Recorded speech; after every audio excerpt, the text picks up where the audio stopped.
kan program han ruam manangte kan ti zung anga heti zat kan local khoma hetiang kan thleng to hian kan tum a hleng to a pathian in min muwa khovel in min mu ni ti riat to a chu wang chuan kan program duan sangin kan kalanga tuna hian Council of Churches in Mizoram kan president Reverend Dr. R. Lalbiak liana thu soi turin elo somang u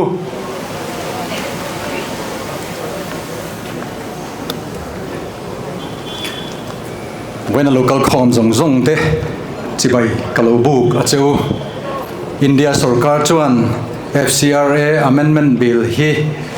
diktak langtlang ram him na turata na man na turadan ani tin Christian te tin zonat siam anilo ti in soima se hedan ngun taka kan en hian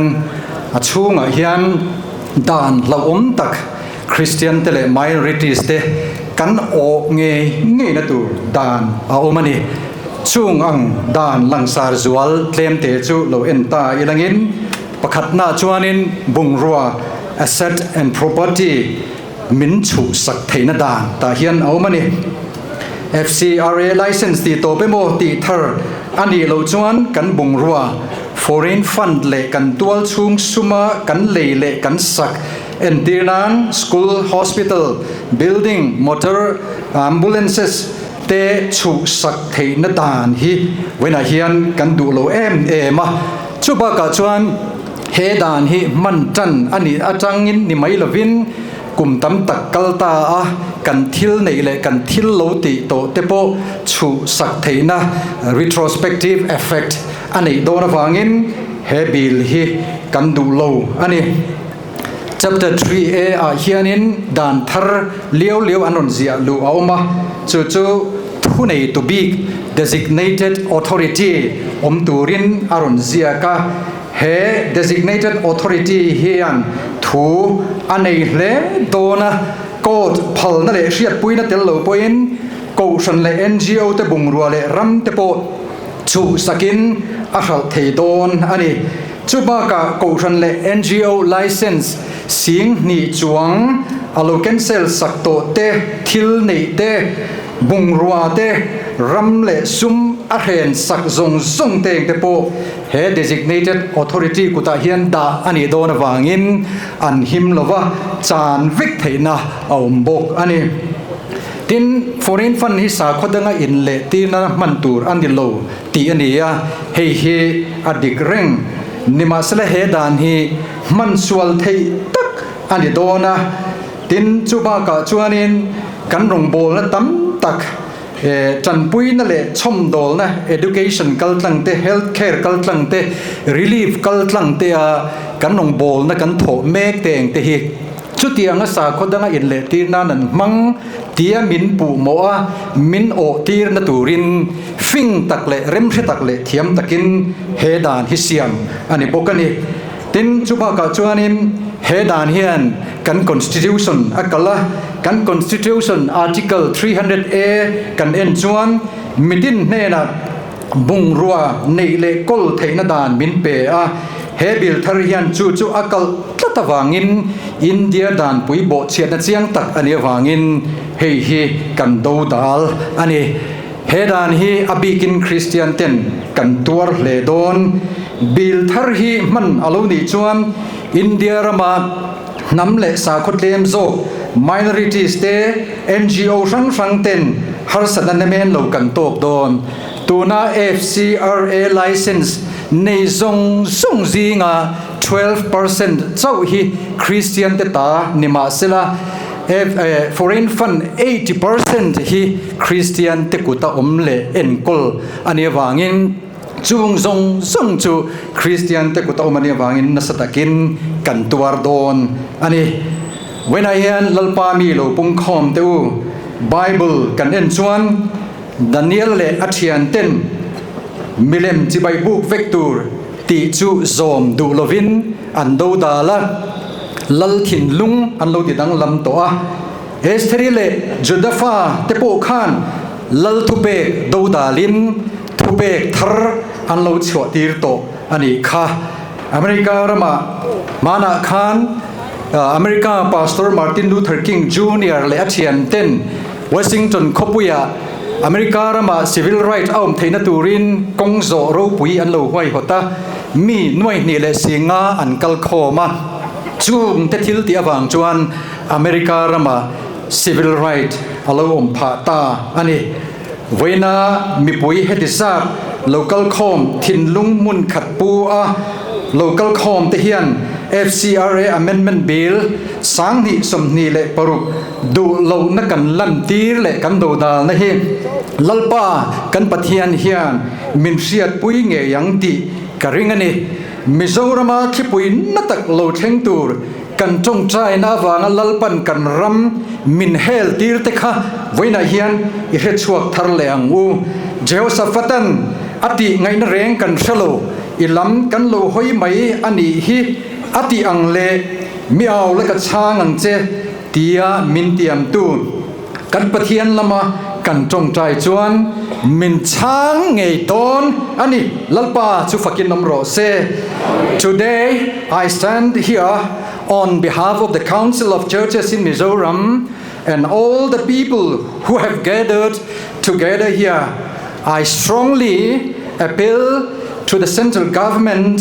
and the concerned authority not to pass the FCRA Amendment Bill 2026 because this bill will adversely affect the minorities, NGOs, churches, and the unity of the people as a whole. For our message is simple. I kindly request the elected representatives of the people of India to protect our constitutional values of justice,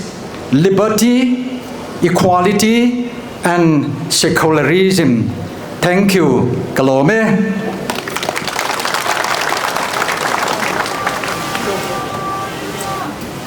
Kan President in Soyang Khan van pathian kan au chuan mana po thli pui le ruwa pui ti danglam thei tu khan tu na pon na thok thei ti kan ria chu wangin tu na hian program om lok lo na nga pathian kan awang kan tong trai ruwa lang kan han in ron khoma phu chop deu ani na chungin kan sawa in adu chu kan om dan te po kan ti danglam pon ni mai thei thing thi du te mo ban phar pathian au du kan om poin chu tiang chuan pathian ne na a thil ti thenaron tilang turin ami ten neih an puan suwa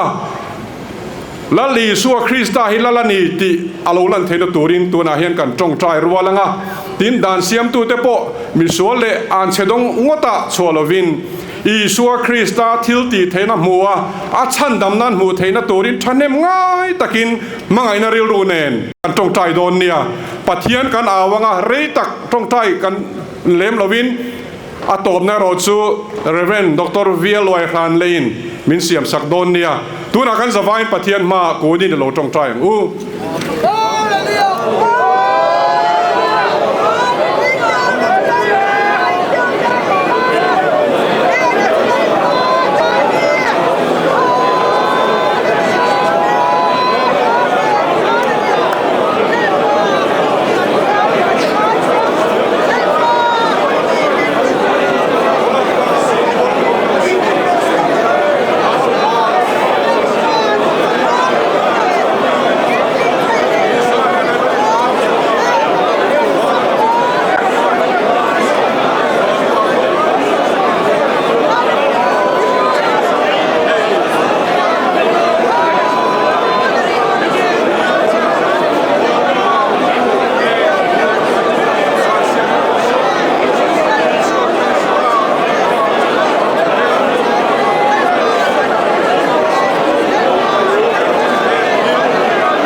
chung nung berkan pathian ro pui le thiang him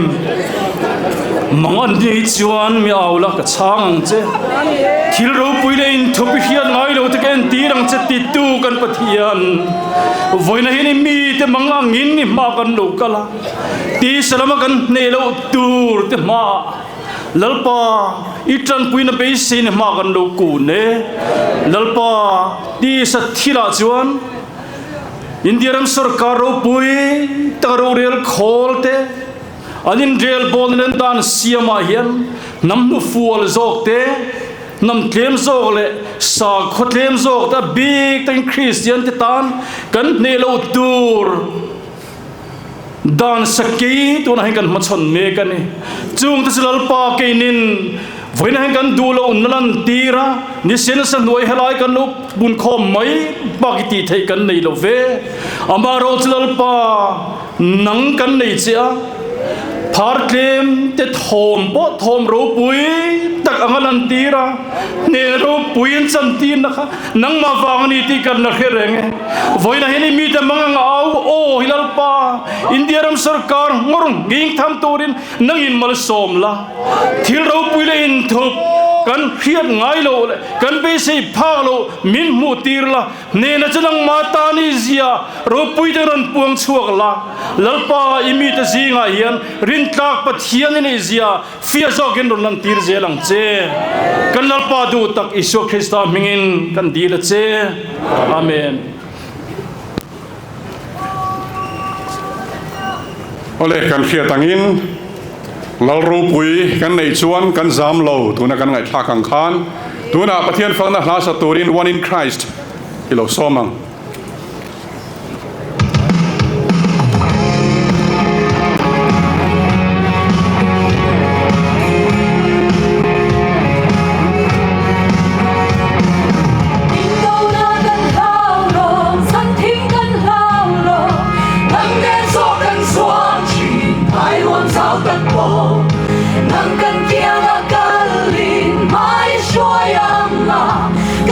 Hung hin na le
luanin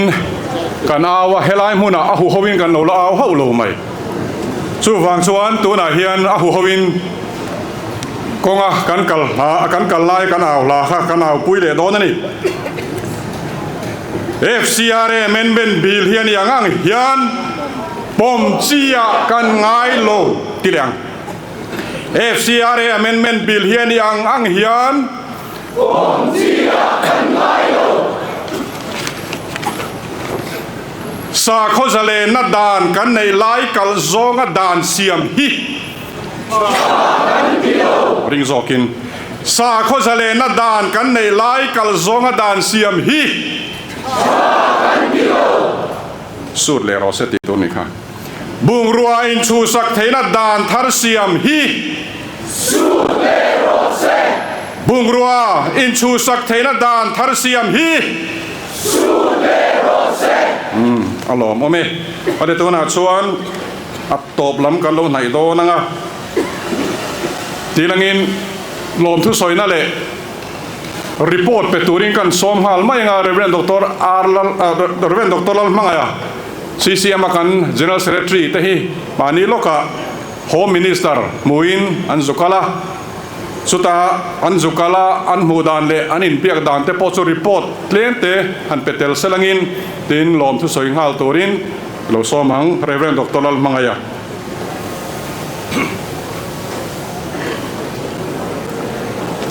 when I hear Masaberin in Zava in Council of Churches in Mizoram ayo in lom thu kasoi min ron ti lo tin sak anga te po soi la kan ta ve kan ni chungin kan lom em tin khotha kan ma mo alum he chu ti da no ma ro sur kha kan lau de ba kan di la pathian poin hun thatak mai min pe lom thu soi chun jom zel pokilangin vote of thanks soi tu ra ruat kania amaro chu kalta lok khan MKC IO tin CCM IO le kan sarkar IO kan ho tu pa ber chief minister hovin Delhi joint memorandum thelu turin kan zukala Parliament session ne ilaya ni hun po ne har khop maya amai ro chu niru tlaya darli lechan via session an zogdona chu milai chu appointment min siam sak ani ta chuan Parliament House pindan pakata kan longa ngara an ban ve le chuan kan hanin muta ta chuan na toy zong in an soila anin puwa cha na sa le min lo lom na sa ti maya sarkar million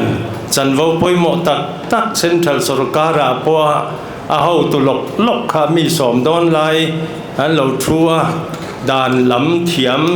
zona dan lam zona po chang mai thei tu chi rang kha an lo in rem fek maya ti chuan kan hanin kom ta ten kainin mingin in muta chu thilpek mingin kan han lan ve thlia chu mi zo chuan memorandum kan la na ti chuan an ho tu pa berin an soi fia adota kan han soi bel le tiang chuan hun kan manga kan ngai poi mo tam tak zinga seizure of assets and properties ti bung rua in chu sak theina dan kha dang soi na man om vak lo wangin kha ber kha kan soi langa ani chuan trongka in ti to nu hun kal to mi chu tiangin kan ju khoi khernang ti in trongka in min tiama ziakin om lem lova atak mu tu ral om lova ngai alani boka tin kan riat theu poni mai theye parliament session a chuan an ngai to tari lo ni om takani angai to tu tur committee poimo an lan chong aniange chu poni sila tu poin ngai to don sila tu na kan dan ngai mo hi chu an khoi tu rani tho wang le tu na thar po ya vain pai bo veng ma sila cái ngày đàn chuan sáng ni so mà an amen tổ kha akhir em mà trong cầm đằng châu thì mấy lộ chu har sát thova chu an man zel chuan kan tuar tho don chu wangin hetia kawngzawh hiala kan du lo na lan tiri a phuin ka ria chu tiang chuan kan chu kin koma luang takin kan lo hole ani a ti chuan lawm thu soi na hi an chun som tamai la ka soi mayang ti ka lau khom maya ama sabera chuan he thianga kawngzawh don hian phal na nga ya an phal lo chuan engang point bo sei la a thei lo tlata chu wangin chu tiang lama thu nei tu district magistrate engineer riat puya is chunga kan lawm em a kan lama tangin thanem ngai takin kawngzawh phalna min lo pe a chunga lawm thu kan soya tin CCM member Kohhran te trăng na sale loma abikin Mizoram sinot chum hun thu deu alian deu berpon ni bokan an tran lak dan chu soi tur tamama se ka soi vek lovange kan de tiam thau tura ngai la tin Kohhran pol dang po MKC te an rontel vek nyomin ka sia a tin chuta chuan hei Kohhran pol dang 7 day Roman Catholic UPC le pol dang zong kha som na kan thon veka kan tuar tlang veka hetiang tluka tan rual hun hi om lo ve ti in an ni point meron troi oma chunga kan lom khop mai tin one in Christ te hi chun pachanga kholaya zai turin ka han somania nisakara anin pek na kan lom khop mai an o te atha in pathian fakti tak setan ti kha pathian in malasom kan ring kan lom tak zete tin political party sang po yan ziak po in ziak lo po in phone po in min lo support le ti hi an ron ti lom boka tun trum zet chu kan van tlang em ti tur ani a political party sang te chunga lom thu kan soyani tin hey han kal khom chuan han hui hai tu vil tu asar kan tiang hi alo tul ve china chop chil devin khatla Kohhran KGP tuikwal KGP le zar kot KGP te kanan ngen chota anin phut takin an ti tu ran han ti a ti hian usam te in lotling takin kan ti theya an chunga kan lo mani tin etia trong rin na au rin na PS te hi kan ma mo a kawngzawh na mun ni kan ne wang le helaya ti turan ya wangin ke ni te lul chuan kan thiam om si lawati in active sound te kan wange na anin hetiang hian au na tur min lo bot sayan chunga kan lo ma tin khopui le thing tlang atang te pui ne mi kawngzawh tur fia a ronin pe min ron zom tu te an om hloma chung te po chu kan lom thu in a thleng ani chung kwa mimala tong trai na in an lo dil ngar lom boka chung zong te chunga chuan lom thu kan sei bokani tin police department te hi hetiang kawngzawh chuan an poimo le an ni pui na in engma boy na le har sat na om lovin kan ti thei hi abikin traffic duty te chunga lom thu kan soya tin au ruang kha le lama ti char ngai wangin au to ri o rol thadeu te phur deu te ngai ve a mina jong ti chi ni lova khata au rol tu te kha au rol froi tu te kha an ming ka soi kher lo mai nga lom thu kan soi tak zetani ten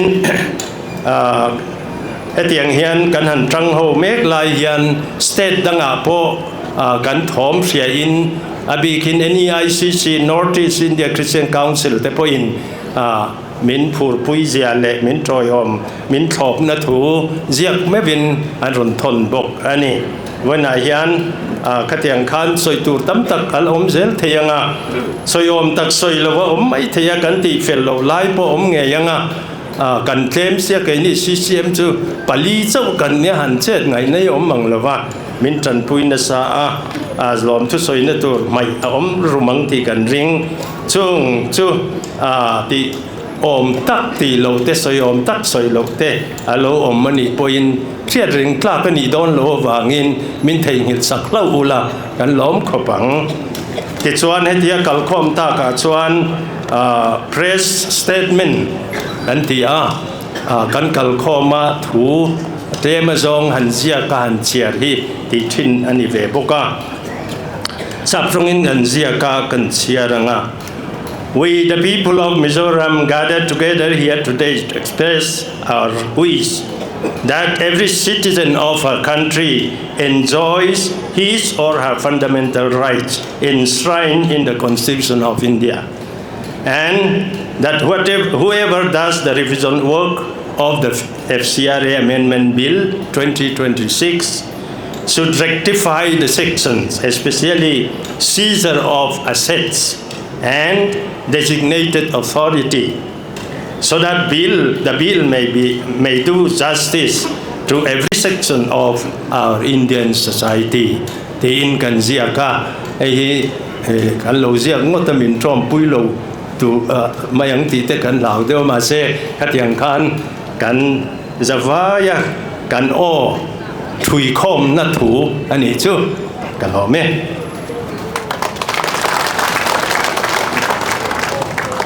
Alo mo me he malak na kan ti don khan press conference te kan han neya kan media ni tenen thil kan soi hova kan malak na te le FCRA Amendment Bill chungchanga kan din na te kan soi fea tin chumi nuwa chuan kawngzawh hi poi hot kan tuma chung te po chuan a theyang angin min kan tranpui don nia kan tlang don nia kan tia media mi te point min tranpui awangin kan lawm hle a tin voin thleng point hei min hlutsak ani ti kan hiata wangin media chunga polom thu kan soi ani le kan program nung ber kan lo mangdon tonga ring tu kal khom kan ni wangin mal som nain kan in khom hi kan trinanga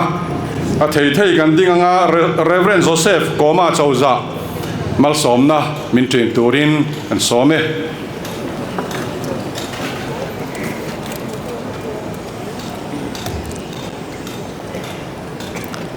ram nuam tak min pe rong bol na ro pui tak mai chatuan nun na chan chin tra ril thea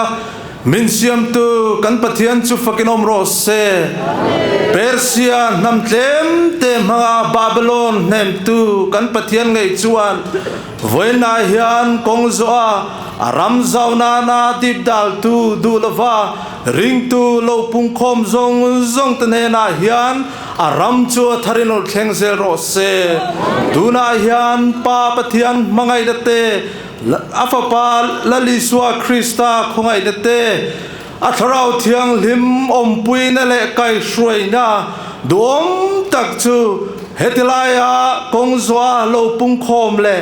ram tinarin na wanga kan chungkwa om ta zong he na chuan tuna tang yan chatuan tata ne la lom zel ro se amen.